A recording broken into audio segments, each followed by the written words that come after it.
Ευχαριστώ που ανταποκριθήκατε στο κάλεσμα, σε αυτή την πατριωτική, την φιλική εδώ συνάντηση, την οικογενειακή συνάντηση, γιατί μια οικογένεια είμαστε εδώ γύρω-γύρω όλοι, εδώ γεννηθήκαμε, εδώ μεγαλώσαμε, εδώ ζούμε, κοινάνε τα προβλήματα. Και σήμερα λοιπόν αυτή η συνάντηση έχει σκοπό να συζητήσουμε για ένα πραγματικά καλό έργο, ένα ευχάριστο γεγονός για την περιοχή μας, που αφορά την αξιοποίηση ευρύτερα όλου του κάμπου, που ξεκινάμε περίπου από το καλογερικό πιο κάτω, από τη Μαναρέικη βρύση και φτάνουμε περίπου μέχρι τη Μαρμαριά. Έτσι είναι ο αρχικός σχεδιασμός, δεν σημαίνει ότι θα σταματήσουμε εκεί, θα κάνουμε επέκταση σε όλο τον κάμπο, αυτός είναι ο σκοπός μας. Είναι ένα έργο το οποίο κανονικά να γίνει πριν πολλά χρόνια, κάνει αργά παρά ποτέ, τώρα μας δόθηκε δυνατότητα και γι' αυτό λοιπόν προχωράμε στην υλοποίηση αυτού του μεγάλου έργου, του αναπτυξιακού έργου, του παραγωγικού έργου, που αισιοδοξώ ότι θα αλλάξει την όψη της περιοχής μας. Όταν κάνεις κάποιο έργο, σίγουρα υπάρχουν και κάποιες αβαρίες, σίγουρα δημιουργούνται κάποια προβλήματα. Θέλω από όλους σας να υπάρξει μια θετική διάθεση, να μην τα βλέπετε αρνητικά. Όλοι μας έχουμε σκοπό, όλοι μας θέλουμε το καλό του τόπου μας και μάλιστα σε μια περιοχή που εγώ ας πούμε δεν έχω χωράσει κανένα γιατί όλα θα δημιουργήσουμε. Έτσι δεν με ενδιαφέρει προσωπικά, το ενδιαφέρει γενικά για την περιοχή για να κάνουμε κάτι καλό στον τόπο μας. Έτσι λοιπόν είμαστε στην ευχάριστη θέση μέσα από ένα πρόγραμμα πυροπλήκτων το οποίο εκμεταλλευτήκαμε και στο οποίο έπαιξαν καθοριστικό ρόλο πάρα πολλοί παράγοντες, πάρα πολλοί άνθρωποι.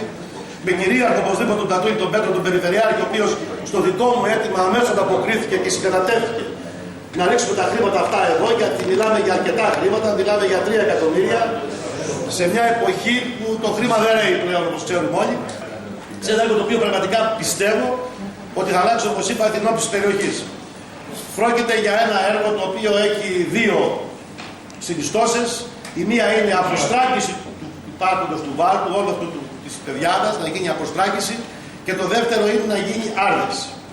Θα πούνε μετά εδώ οι ειδικοί, και μάλιστα τους παρουσιάζω, είναι από την εταιρεία η οποία κάνανε τη μελέτη Πελοπόννησο ΑΕ, ο κύριος Μουζακιώτης, ο Παναγιώτης, ο οποίος θα μας ενημερώσει για τη μελέτη του έργου, και είναι και οι δύο μηχανικοί της περιφέρειας Πελοποννήσου, συνεργάτες μου, κάθε μέρα είμαστε μαζί, που ασχολούνται με τα έργα τα αρδευτικά. Είναι ο κύριος Μουριάννης, ο κύριος Δημητρακόπουλος, οι οποίοι θα σας πούνε αναλυτικά για το έργο αυτό. Εγώ αυτό που έχω να πω χοντρικά είναι ότι το έργο εκτείνεται σε μια έκταση 5,5 χιλιόμετρα.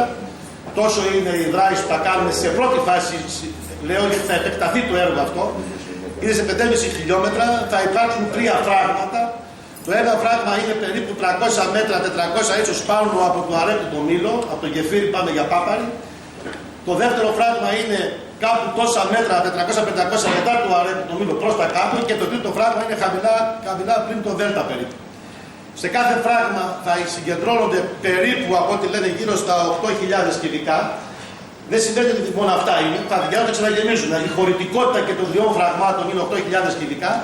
Σε κάθε φράγμα θα υπάρχει ένα πλειοστάσιο, το οποίο θα βγει το νερό και θα το πηγαίνει με σωλήνες, δεν θυμάμαι διαμέτρου πόσο είναι, περίπου. Ανάλογα την περίπτωση. Περίπου το μισό μέτρο η διάμετρο της σωλήνας, η οποία η σωλήνα θα είναι μέσα στο έδαφος σταμένη. Θα πηγαίνει και έντερ και εκείθεν του ποταμιού, από τις 2 μεριές του ποταμιού, παράλληλα σε όλη αυτή την έκταση, και θα υπάρχουν παροχές. Παροχές σε πρώτη φάση, 73 μέτρα. 37, δεν σημαίνει 37 για ένα. Από κάθε παροχή θα παίρνουμε πολύ. Προχωράμε στη δεύτερη. Τώρα έχει ξεκινήσει, είναι η πρώτη φάση του έργου, που γίνεται ο καθαρισμός του ποταμιού, η εκβάθηση που αφορά την αποστράγγιση. Αυτή είναι μια μικρή εργολαβία η οποία εξελίσσεται τώρα. Θα υπάρχουν 2,5 εκατομμύρια διαθέσιμα τη στιγμή αυτή. Έχει τελειώσει η μελέτη για να προχωρήσουμε σε αυτό που σας είπα.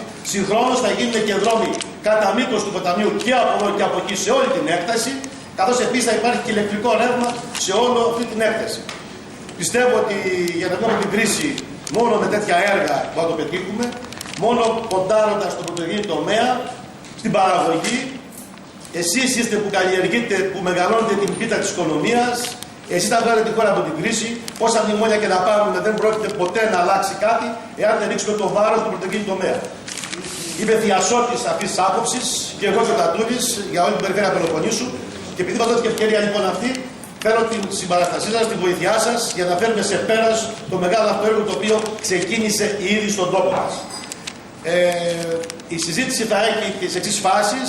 Μετά τη δική μου τη μικρή αυτή εισήγηση.